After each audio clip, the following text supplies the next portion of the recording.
എന്തായി, നിങ്ങളുടെ പിണക്കമൊക്കെ മാറിയോ? അല്ലെങ്കിലും ഞങ്ങൾ തമ്മിൽ പിണക്കൊന്നുമില്ല, ചെറിയ ചില അഭിപ്രായ വ്യത്യാസങ്ങൾ. ഇപ്പൊ ഞാൻ പറഞ്ഞ എന്തായി? ഇതൊക്കെ വളരെ ചെറിയ കാര്യങ്ങളാ. അപ്പൊ എങ്ങനെയാ അഭിമന്യു, കല്യാണത്തിന് തടസ്സമൊന്നുമില്ലല്ലോ? ഇല്ല, തടസ്സമൊന്നുമില്ല. ഞാൻ കല്യാണം കഴിക്കുന്നത് അമൃതയാണെന്നുള്ളത് മുമ്പേ തീരുമാനിച്ച കാര്യമല്ലേ. അമൃത കല്യാണം കഴിക്കാൻ എനിക്ക് സമ്മതം.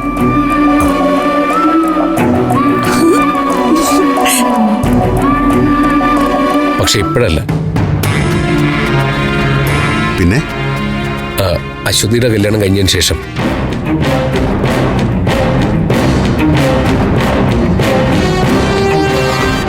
അതെപ്പോഴാ അശ്വതിയുടെ കല്യാണം?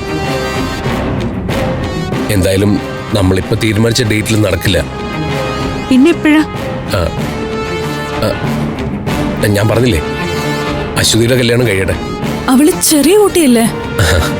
വലിയ കുട്ടിയാവുമല്ലോ, 2 വർഷം കൂടെ കഴിയട്ടെ.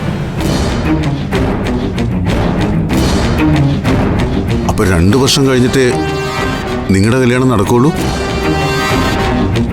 അച്ഛാ, അതാ നല്ലത്. അനിയത്തിമാരുടെ കാര്യല്ലേ എനിക്കും പ്രധാനം. അതുപോലെ തന്നെ അഭിക്കും. പിന്നെ 2 വർഷം എന്ന് പറയുന്നത് ദാന്നങ്ങ് പോയില്ലേ? അത് ശരിയാവില്ല. അതെ. ഇതെന്തോ മനഃപൂർവ്വമുള്ള ഒഴിഞ്ഞുമാറല. മറ്റെന്തോ കാര്യമുണ്ട്.